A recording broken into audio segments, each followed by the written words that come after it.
Buenas tardes, bienvenidos a la práctica número 12, correspondiente al efecto que tienen algunos enlaces químicos sobre las propiedades de algunas sustancias.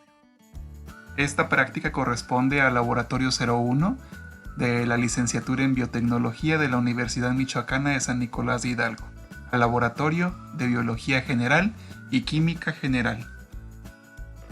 Los enlaces químicos son aquellas uniones que corresponden a dos o más átomos, particularmente para formar alguna entidad de orden superior, ya sea una molécula o un compuesto, así como algunos cristales o algunas estructuras más sólidas. Los enlaces químicos, por tanto, van a corresponder a una reducción de la energía, debido a que cuando se encuentran los átomos de forma individual, cada uno de los átomos va a contener una energía mayor a la resultante después de que se constituye o se forma un enlace químico. Los enlaces químicos corresponderán a diferentes tipos. Uno de ellos es el enlace iónico, otro es el enlace covalente, otro el enlace metálico y también tenemos algunas derivaciones como el enlace de puente de hidrógeno. En el enlace iónico se establece la transferencia completa de uno o más electrones. En esta imagen podemos observar al sodio así como al cloro. El sodio en su último orbital tiene un electrón, el cual va a ser cedido hacia el cloro. Con esta acción tendríamos ahora la conformación de un compuesto denominado cloruro de sodio. Si revisamos en el caso del cloro, tiene 7 electrones en el último orbital. Requiere uno más para que se cumpla la regla del octeto. Entonces el sodio cede el electrón que se encuentra en el último orbital hacia el cloro. El cloro lo acepta y a través de esta unión tenemos la conformación del cloruro de sodio. La regla del octeto explicará la valencia de los elementos y las estructuras de muchos compuestos. Por ejemplo, el carbono, el nitrógeno, el oxígeno y el flúor obedecen rigurosamente a la regla del octeto, siempre que haya suficientes electrones para hacerlo. Sin embargo, algunos compuestos tienen un número impar de electrones. Además, los átomos de fósforo, azufre y cloro u otro elemento no metálico del periodo 3 y de los periodos posteriores pueden alojar más de 8 electrones en su capa de valencia. Así también, los enlaces iónicos no son exclusivos de los átomos que tienen la capacidad de ceder y aceptar electrones. También ocurre en algunos iones, ya que hay iones que tienen la capacidad de ceder o aceptar electrones. Y por lo tanto, a esta unión, ya sea entre diferentes átomos o entre diferentes iones, se le conoce como atracción electrostática. El enlace covalente va a ser aquel en donde se compartan los electrones, es decir, no se ceden electrones de un átomo a otro, sino se comparten los electrones del último orbital, tal y como se observa en esta imagen. Y por lo tanto, surge la formación de algunas moléculas que se caracterizan por ser independientes. La reducción energética de los enlaces químicos no se restringe al enlace iónico y al enlace covalente. También tenemos al enlace metálico. En el enlace metálico se comparten algunos electrones, particularmente porque los cationes se encuentran unidos por un número alto de electrones. Por ejemplo, tenemos que el aluminio en su último orbital puede presentar varios electrones, y de estos electrones no solamente uno se está compartiendo con el otro catión, sino son varios de los electrones que se comparten entre los cationes. Por lo tanto, los enlaces metálicos son enlaces en los cuales las moléculas o compuestos, en este caso, tienen una estabilidad muy alta. Para entender los cambios energéticos, es muy importante conocer la estructura o la configuración electrónica, para conocer cuántos electrones se encuentran en el último orbital, en la capa más externa de cada uno de los átomos. Con respecto a las unidades estructurales, tenemos que los enlaces que se pueden formar son enlaces iónicos, los cuales se basan principalmente en ceder uno de los electrones del último orbital o bien compartir los electrones de forma ordenada de diferentes cationes, como los enlaces covalentes, los cuales comparten los electrones de su último orbital, así como algunos enlaces intermoleculares como el enlace de puente de hidrógeno, los enlaces que se basan en las fuerzas de Van der Waals, los cuales permiten la estabilidad de algunas sustancias con enlaces covalentes, como el agua, el amoníaco, el metano, el dióxido de carbono y el dinitrógeno. Algunos de los compuestos que tienen una resistencia mecánica muy alta son el diamante, dependiendo del tipo de enlace y de la configuración que forma en su estructura. La estructura de Lewis es un modelo que nos permite simplificar y conocer aquellos electrones que se encuentran en el último orbital. Por ejemplo, en la tabla periódica tenemos al grupo 1, y en el grupo 1 encontramos al hidrógeno, litio, sodio, potasio y rubidio. Estos elementos, como lo podemos observar, alcanzan uno de sus electrones en el último orbital, los cuales pueden compartir o bien podrán ceder, dependiendo del enlace que van a formar. Como por ejemplo en el caso del cloruro de sodio. El cloro va a presentar 7 electrones en su último orbital. El sodio va a presentar un electrón en su último orbital. Aquí los podemos observar. Tenemos al cloro, el cual se encuentra en el grupo 7 y va a presentar estos 7 electrones en su último orbital. Tenemos al sodio con un electrón en su último orbital perteneciendo al grupo 1. Una vez que el cloro y el sodio se encuentran en una disolución, pueden formar al cloruro de sodio. Y si observamos, este electrón del sodio ahora se encuentra en el cloro, lo cual permite que se conforme el octeto. Para comprender por qué un cristal de cloruro de sodio, un compuesto iónico, tiene energía menor que la de un conjunto de átomos de sodio y de cloro por separado, imaginemos que la formación del sólido se lleva a cabo en 3 pasos. Los átomos de sodio liberan electrones.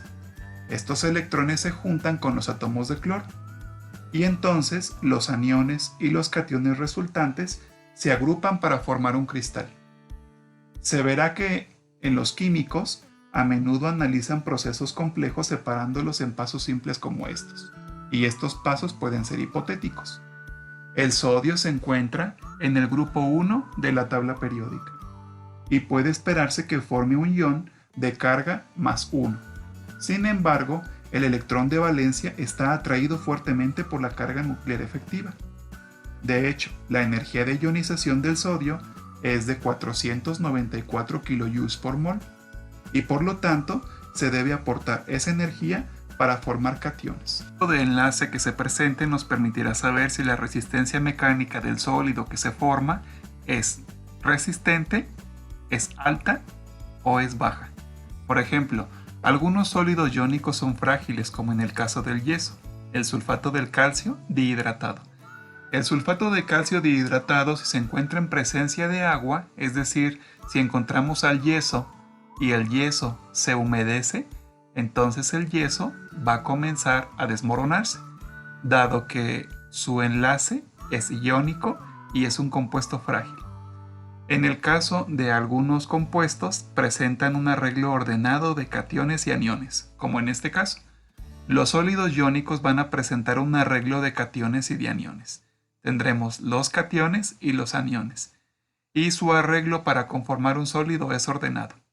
Sin embargo, cuando se presenta un impacto físico que genera un impulso mecánico o una energía mecánica, entonces se mueve el arreglo de cada una de estas valencias, tanto de los cationes como de los aniones.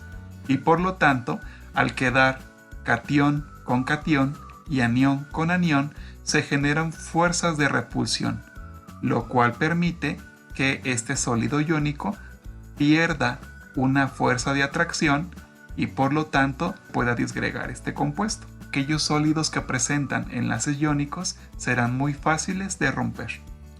En cuanto a los sólidos que son mecánicos, no existe ese problema, dado que la unión de catión-catión, una vez que recibe un impacto físico, se mueve y queda otra vez cation-cation. Esta estabilidad permite que sea maleable al momento de recibir cualquier impacto mecánico y por lo tanto sean estructuras más estables. En cuanto a los sólidos que están formados por enlaces covalentes, tenemos que en ellos se desarrollan interacciones fuertes, las cuales son direccionales. Por ejemplo, tenemos al dióxido de sílice o al óxido silicio en cuarzo y vidrio. Sin embargo, cuarzo es muy resistente, vidrio es poco resistente. ¿Esto en qué consiste? En la forma que tendrá la retícula. Si la retícula es amorfa, tendrá menor estabilidad química. Si la retícula es estandarizada, como en este caso, en forma de cristal, tendríamos entonces una estabilidad química muy alta. Con respecto al carbono tenemos dos ejemplos. Está el carbono en forma de diamante y el carbono en forma de grafito. Si revisamos las estructuras que son hexagonales de cada uno de los enlaces con carbono, nos permite dar la misma estructura en cuanto a resistencia. El laminado es el que difiere entre el diamante y el grafito. Las distancias del laminado y los tipos de enlaces que se presentan entre el laminado hace que el carbono de grafito tenga menor estabilidad química. Por ejemplo, si revisamos al carbono de diamante, tendríamos la primer cara de esta red y en la parte de atrás tenemos inmediatamente la segunda red con un enlace lateral. Estas redes tienen una distancia entre cada una muy estrecha. En cuanto al carbono de grafito, tenemos la primera red, la cual tiene una distancia mucho mayor hacia la segunda red y no presentan enlaces importantes. Los enlaces son rectos, no son de forma lateral como lo presenta el carbono diamante. Dada esta complejidad en la estructura, el diamante es uno de los materiales más resistentes sobre la Tierra. Así también tenemos otras moléculas, por ejemplo el ácido desoxirribonucleico, el cual presenta una estructura helicoidal de acuerdo a los enlaces que establecen sus bases nitrogenadas en dirección 3, 5' y 5, 3'. Y por lo tanto, aunque esta estructura forma una cadena resistente, no es tan resistente como cualquiera de los demás materiales que presentan enlaces covalentes. Por lo tanto, algunos de los sólidos que presenten enlaces covalentes serán frágiles, dada la estructura reticular o en forma de cadena que lleguen a presentar. Aquellos que presenten redes estrechas en sus distancias con enlaces laterales entre ellas serán de los más resistentes. La energía de disociación será aquella cantidad de energía que se requiera para poder descomponer o desnaturalizar a una molécula o un compuesto. Entre mayor sea la energía de disociación, mayor será la fuerza del enlace. Por lo tanto, la energía de disociación va a determinar la fuerza de un enlace en una molécula o en un compuesto. Por ejemplo, en el caso del monóxido de carbono, tendríamos que el oxígeno tiene 6 electrones, el carbono tiene 4 electrones. Para formar la estructura del monóxido de carbono tendríamos que tener 8 electrones. 1, 2, 3, 4, 5, 6, 7, 8. 1, 2, 3, 4, 5, 6, 7, 8. Pero en esta parte tenemos que es un enlace covalente coordinado. En este caso tendríamos que el electrón que encontramos en esta sección será cedido por el oxígeno, lo cual le da una característica de mayor energía de disociación. Por lo tanto, esta molécula es muy fuerte, ocupando 1062 kJ por mol para poder disociar. En lo que corresponde al yodo molecular, tendríamos una energía de disociación muy pequeña, de 139 kJ por mol.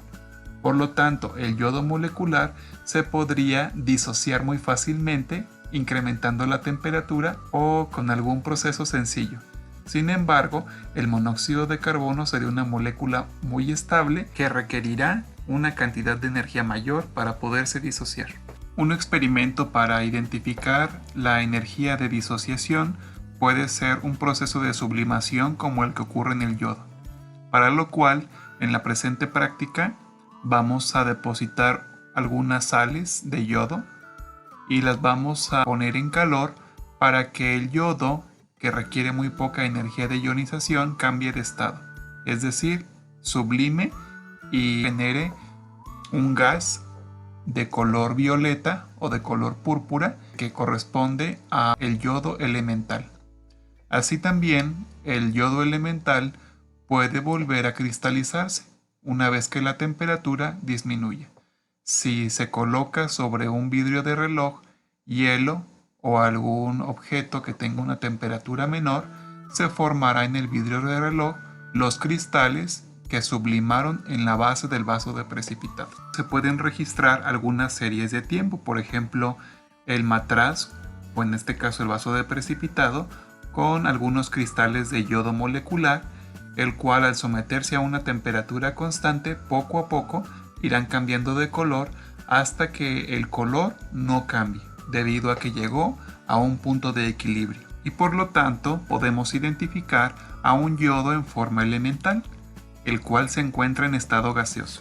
Otro principio que podemos corroborar en la presente sesión es la descomposición por calor de algunos compuestos. Por ejemplo, en el caso del sulfato de amonio, al adicionar calor, tendríamos como subproductos una fase que es gaseosa y otra fase que es acuosa, siempre y cuando la temperatura sea un poco mayor a los 300 grados Celsius.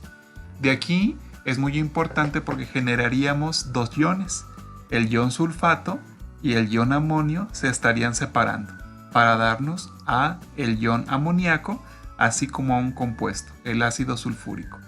En este sentido, el amoníaco se liberaría en forma de gas, mientras que el ácido sulfúrico se quedaría en forma acuosa. El ácido sulfúrico, al ser un ácido fuerte, tiene una constante de disociación que le permite fácilmente formar iones y procesos de autoionización. Por lo tanto, la conductividad eléctrica que mantenga en solución será muy alta. Entonces esperaríamos que al tomar la lectura de la conductividad eléctrica de este compuesto que se encuentra en estado líquido, tengamos variaciones muy altas en cuanto al impulso eléctrico que conduce este compuesto en forma acuosa. En lo que corresponde al nitrato de potasio, también tendríamos dos iones, al ion nitrato y al ion potasio. Una vez que se encuentra en presencia de calor, entonces formaría al nitrito de potasio y liberaría oxígeno, y por lo tanto este compuesto tendría una menor capacidad para conducir el impulso eléctrico, a diferencia del ácido sulfúrico.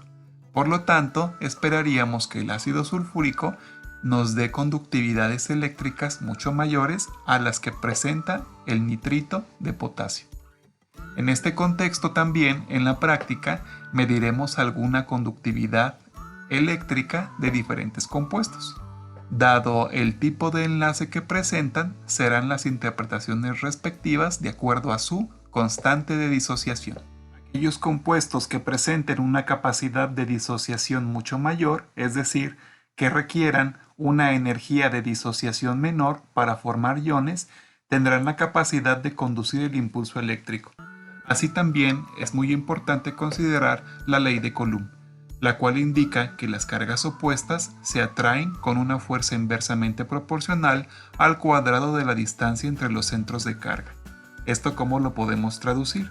Lo podemos traducir como que aquellos compuestos que tengan una menor distancia internuclear requerirán o tendrán una mayor energía de disociación. Es decir, aquellos compuestos que presenten una distancia internuclear pequeña formarán enlaces químicos muy fuertes y por lo tanto requerirán mucha mayor energía de disociación para poder formar iones. En este sentido, los compuestos que estén formando enlaces iónicos esperaríamos que tengan una distancia internuclear mayor y por lo tanto tendrían una energía de disociación menor y con mucha facilidad podrían formar iones. Es por ello muy importante calcular las constantes de disociación de los diferentes compuestos para verificar cuáles de ellos tienen la capacidad de formar iones. En el último experimento de esta práctica es muy importante considerar esta variable para poder interpretar los resultados en cuanto a la conductividad específica de cada uno de los compuestos, dado que tendrán que interpretar el resultado del impulso eléctrico en relación a la formación de iones, a la energía de disociación, así como a la constante de disociación.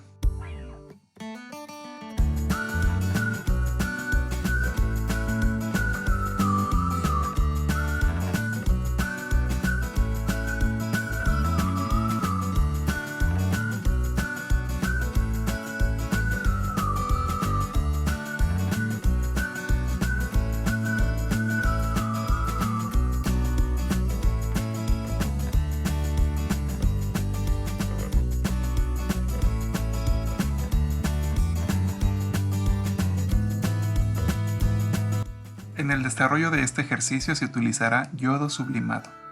El yodo, de característica sólida y color plateado, es un elemento que se encuentra en el grupo 17 de la tabla periódica, particularmente en el grupo 7A, así como en el periodo 5. Presenta como número atómico el número 53. Como lo podemos observar, su estado sólido es brillante. El peso molecular, o la masa atómica, corresponde a 126.90. Este elemento en su forma molecular lo vamos a transferir a un matraz Erlenmeyer precalentado. Inmediatamente, por la temperatura de fusión, generará un gas púrpura o un gas violeta. Asimismo, pondríamos un vidrio de reloj o una cápsula de porcelana invertida para impedir que se libere una concentración importante de este yodo elemental. Podemos observar que fácilmente se disocia esta molécula. El yodo existe como molécula diatómica en las fases sólida, líquida y de vapor. A temperaturas elevadas mayores a 200 grados Celsius, la disociación para formar átomos es apreciable. En este caso, la temperatura es mayor al punto de fusión. El punto de fusión está alrededor de los 113 grados Celsius. Mientras que el punto de ebullición está por arriba de 183 grados Celsius. Como el proceso es de sublimación, la temperatura de trabajo es de 150 grados Celsius, para no permitir que esta molécula llegue a un punto de ebullición. El yodo es moderadamente soluble en líquidos que son no polares, y el color violeta de las soluciones sugiere que se encuentran presentes moléculas de yodo diatómico en su fase de vapor. Una vez que la temperatura disminuye, se vuelven a formar cristales de color grisáceo, como se puede observar en las paredes de este matraz Erlenmeyer. Algunos cristales formados porque la temperatura del matraz disminuyó.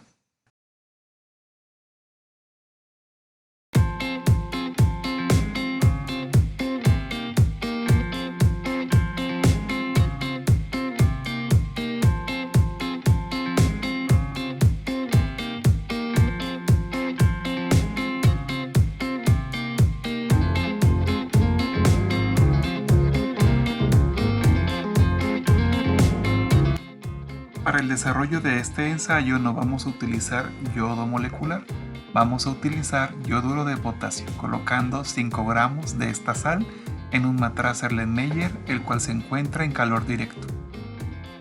Posteriormente colocamos un vidrio de reloj en la boca del matraz Erlenmeyer para evitar las pérdidas por gas de cualquier compuesto. El yoduro de potasio, como lo pudimos observar en esta práctica, es una sal de color blanco. Su masa molar es de 166 gramos mol. Su punto de fusión llega a los 680 grados Celsius, mientras que su punto de ebullición alcanza los 1327 grados Celsius. A diferencia del yodo molecular, la energía de disociación es muy alta y por lo tanto las distancias internucleares son estrechas. Este compuesto es mucho más difícil de disociar, o bien es difícil que cambie de estado. El yoduro de potasio se comporta como una sal y el ion yoduro es un reductor débil. Para obtener yodo diatómico como en el experimento anterior, tendríamos que someter al yoduro de potasio en forma acuosa en presencia de cloro acuoso para poder generar cloruro de potasio y yodo molecular, el cual permitiría una coloración violácea o púrpura. Como lo podemos observar en el desarrollo de esta práctica, el matraz de Erlenmeyer está generando un vapor y este vapor es de un color blanquecino. Por lo tanto, no estamos separando al yodo molecular. Para poder sublimar al yodo diatómico y obtener en este caso al yodo molecular, requeriríamos adicionar cloro, ya que el ion yoduro, al ser un reductor débil, se oxidaría fácilmente con el cloro para poder obtener yodo diatómico y por lo tanto de forma inmediata podría llegar a sublimar, obteniendo un color violeta a púrpura de forma inmediata por la temperatura en la cual tenemos dispuesto a este matraz Erlenmeyer.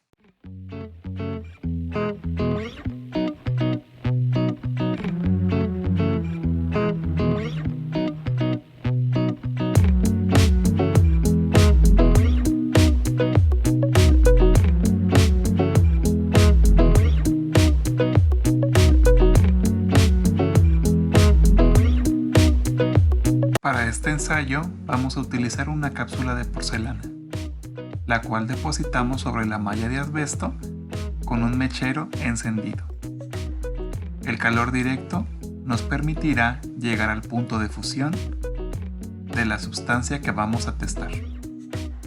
Adicionamos 10 gramos de sulfato de amonio, el cual es una sal de color blanco. El sulfato de amonio se utiliza como floculante para diferentes procesos, principalmente como floculante de algunas proteínas, como las globulinas.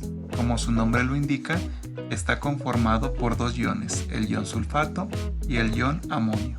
Su masa molar es de 132.14 gramos mol y el punto de fusión asciende a 257 grados Celsius. Su producción está relacionada a la mezcla del gas amoníaco con ácido sulfúrico. Sin embargo, su disociación requiere de la aplicación de calor.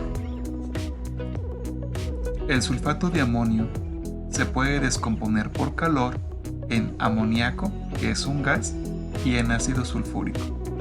Y este ácido sulfúrico en disolución permite la conducción del impulso eléctrico, lo cual favorece a un valor elevado en la conductividad eléctrica, particularmente porque la constante de disociación de este ácido es alta.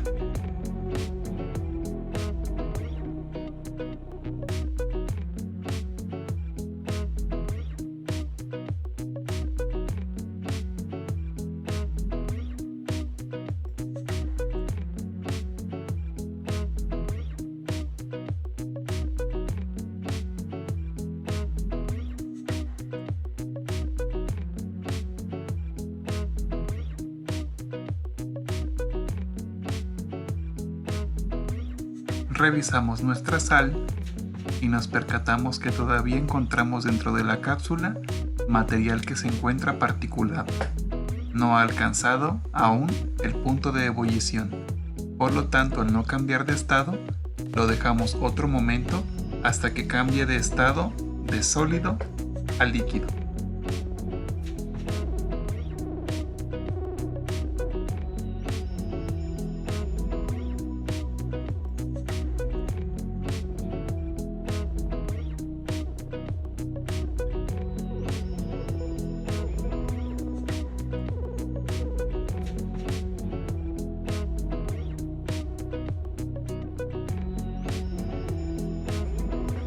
Revisamos la cápsula de porcelana y ahora toda la sal se transformó en líquido.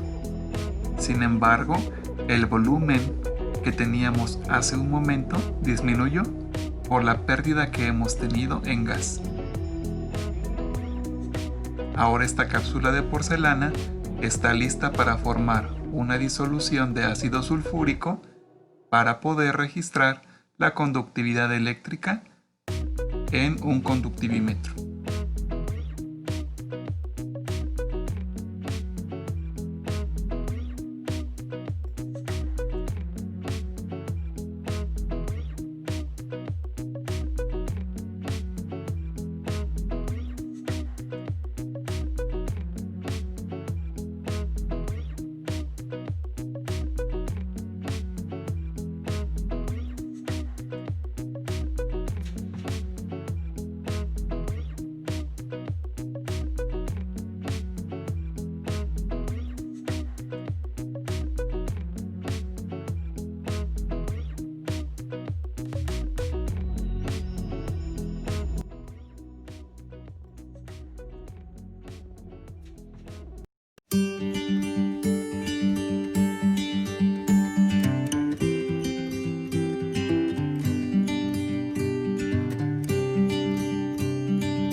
Al igual que en el proceso anterior, tomamos una cápsula de porcelana, la calentamos previamente y después transferimos 5 gramos de nitrato de potasio para su cambio de estado.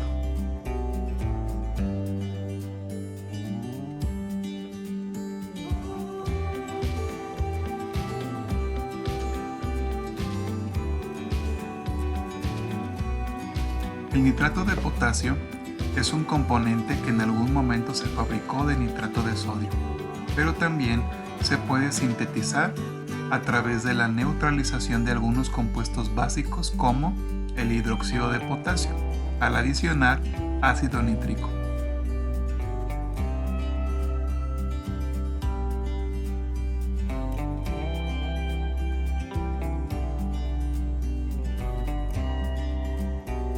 El nitrato de potasio tiene una masa molar de 101.103 gramos por mol,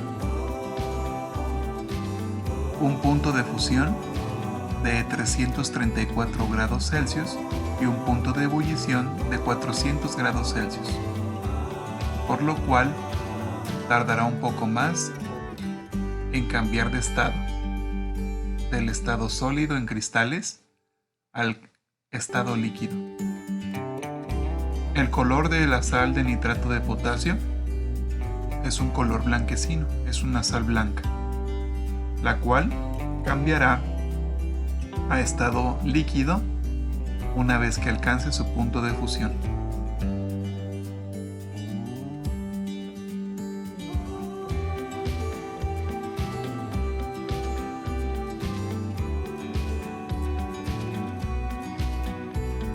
Verificamos y observamos que aún no ocurre el cambio de estado. Seguimos observando los cristales dentro de la cápsula de porcelana.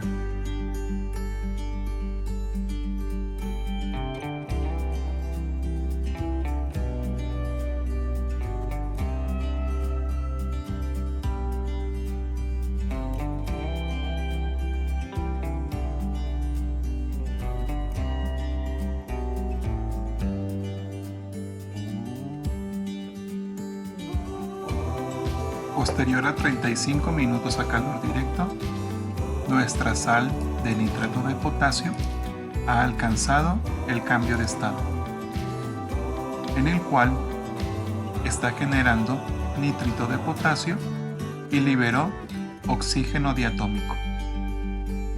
A continuación procederemos a medir su conductividad eléctrica.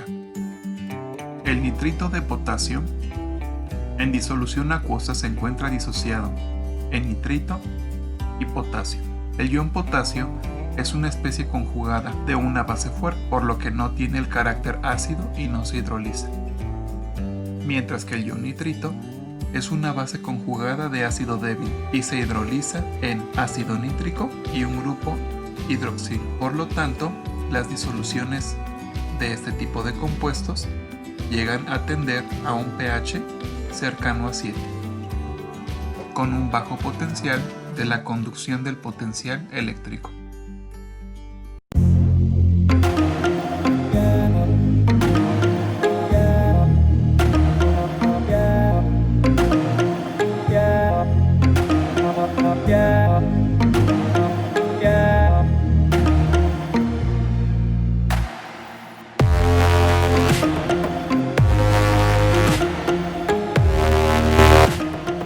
Para el desarrollo de este ensayo, vamos a adicionar a 3 tubos agua,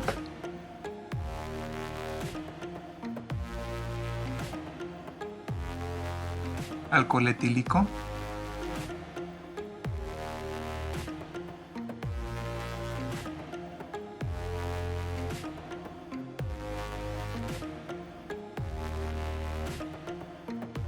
y acetona, en ese orden para cada uno de los tubos. En lo consecuente, el primer tubo será denominado tratamiento agua, el tubo número 2 tratamiento alcohol etílico y el tubo número 3 tratamiento acetona. En estos 3 tubos de ensayo, lo que vamos a cuidar es que tengan de forma inicial volúmenes iguales de líquido. Posteriormente, Vamos a dejarlos en el baño María a una temperatura de 75 grados Celsius por 2 minutos para hacer nuestras observaciones. En este momento observamos que el tratamiento número 3 inicia un proceso de ebullición, perdiendo volumen en forma gaseosa.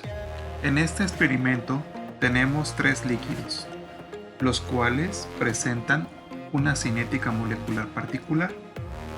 En la fase líquida, las moléculas están más cercanas que en la fase gaseosa, lo cual permite tener interacciones favoreciendo a que estas interacciones sean fuertes. Dado que se requiere mucha energía para separar las moléculas que tienen fuertes interacciones entre ellas, las sustancias con fuerzas intermoleculares fuertes hierven solo a altas temperaturas. Por lo cual, si nos referimos a las fuerzas intermoleculares, observaríamos que el líquido denominado acetona tiene fuerzas intermoleculares muy débiles. Por lo tanto, inicia su proceso de ebullición de forma temprana. Así también tendríamos que el que incrementa un poco sus fuerzas intermoleculares sería el alcohol etílico. Y por último, el agua. Si a fuerzas intermoleculares nos referimos, quien tiene mayor fuerzas intermoleculares será el agua. Menor, la acetona. Y de forma intermedia, el alcohol etílico. Estas fuerzas intermoleculares las podríamos resumir en fuerzas ion-dipolo, fuerzas dipolo-dipolo, fuerzas de London, fuerzas en puentes de hidrógeno, así como fuerzas por repulsiones o fuerzas de Van der Waals. La molécula del agua forma puentes de hidrógeno, los cuales se forman cuando los átomos de hidrógeno se unen a átomos de oxígeno, y es una de las fuerzas de interacción intermoleculares mayores. Por lo tanto, su punto de ebullición es más alto que el del alcohol etílico y el de la acetona. Los puentes de hidrógeno pueden llegar a ser tan fuertes que aproximadamente alcanzan el 10% de la fuerza de un enlace covalente típico, el cual domina a otros tipos de interacciones intermoleculares. El puente de hidrógeno es lo suficientemente fuerte como para persistir, aún en el vapor de algunas sustancias como el agua. El puente de hidrógeno se hace mucho más evidente cuando disminuye la temperatura. Al incrementar la temperatura, los enlaces de puentes de hidrógeno se van debilitando. Al debilitarse, permiten que las moléculas de agua cambien de estado. El tipo de enlace que presenta la acetona le permite tener un punto de ebullición cercano a los 56 grados Celsius, por lo cual, como la temperatura del baño María se encuentra en los 75, está dentro de su punto de ebullición. Sin embargo, con respecto al alcohol etílico, su punto de ebullición es de 78 grados Celsius, por lo cual inicia un proceso de evaporación sin llegar a la ebullición. Y como el punto de ebullición del agua a una atmósfera es de 100 grados Celsius, aproximadamente en esta altitud, entre los 98 grados Celsius, no alcanza a ebullir y pierde muy poco de sus moléculas en forma de vapor. Proceso que vamos a verificar revisando cada uno de los tubos, extrayéndolos del baño María, para comparar los volúmenes de cada uno de estos.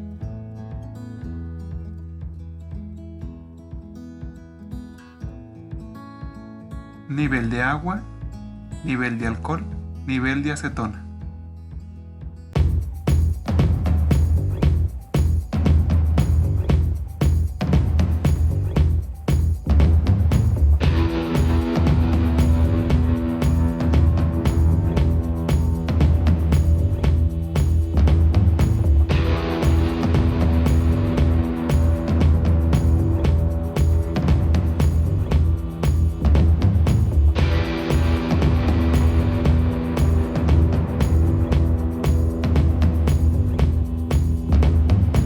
A continuación, en vasos de precipitado vamos a generar algunas disoluciones, adicionando azúcar,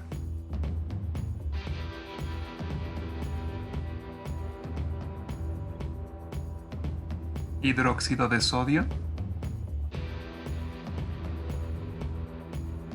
hidróxido de amonio,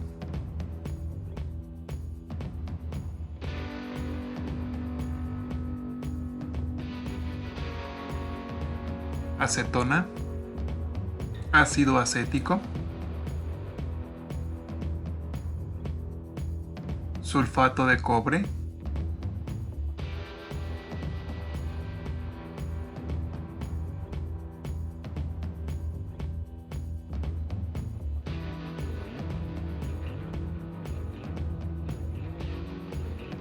etanol,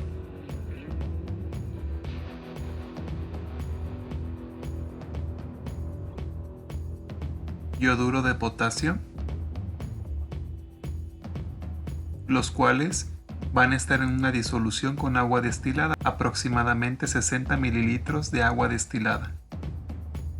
Posteriormente incorporamos el soluto agitando vigorosamente hasta la incorporación completa de todo el material que se encuentra en disolución, para proceder a la lectura de la conductividad eléctrica de cada uno de los tratamientos.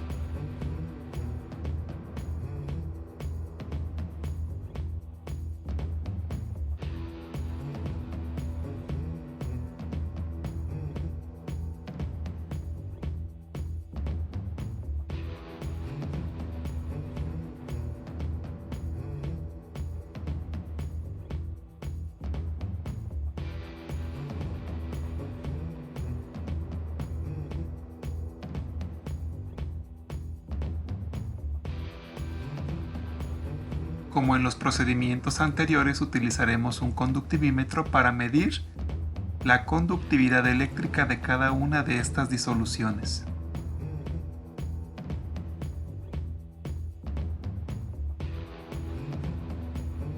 Iniciaremos en el orden en el que fueron medidas cada una de estas.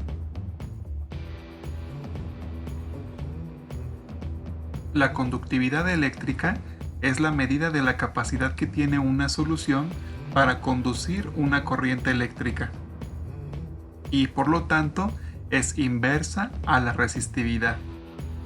El agua es un disolvente polar, es decir, la molécula del agua tiene una distribución desigual de los electrones, provocando que una parte de la molécula sea positiva y la otra sea negativa. Como resultado, la molécula del agua no es un conductor eficiente de la corriente eléctrica, a menos que presente impurezas o bien iones en disolución. En un campo eléctrico, las moléculas de agua gravitarán hacia los diferentes electrodos del conductivímetro. Sin embargo, la disolución de sustancias específicas introducen algunas impurezas, las cuales son llamadas electrolitos. Los electrolitos en el agua se disocian positivamente y en iones con carga negativa que son libres de moverse sobre la solución. En un vaso de precipitados como el que tenemos en esta sesión, se sumerge un electrodo, en el cual se registran algunas partículas cargadas positivamente, las cuales migrarán hacia el electrodo negativo, el cual se denomina ánodo, mientras que las partículas negativas migrarán hacia el electrodo positivo denominado cátodo. La medición de la conductividad se ve directamente afectada por el número de iones en disolución y se va a incrementar, es decir, entre más iones tenga el agua, mejor será su conductividad eléctrica. La conductividad es un indicador de la cantidad de iones. We can sit together. It's so beautiful, you and me. We meant to be in the great outdoors, forever free.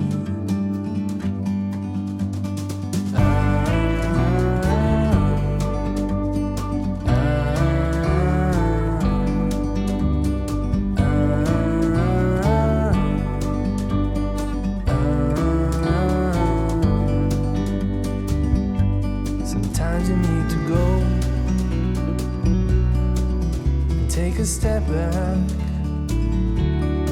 to see the truth around you.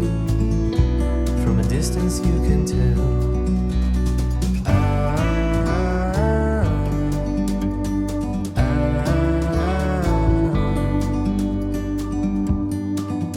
You and me were meant to be in the great outdoors, forever free. You and me, meant to be in the great outdoors, forever free.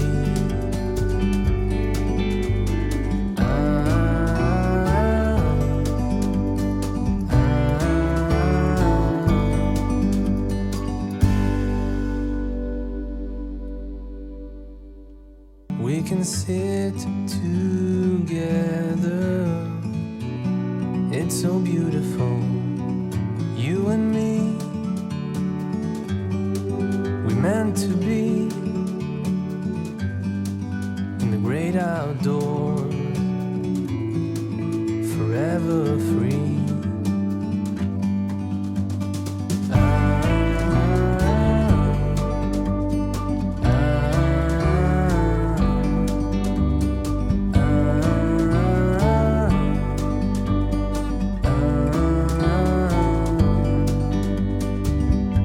Sometimes you need to go and take a step back to see the truth around you. From a distance you can tell.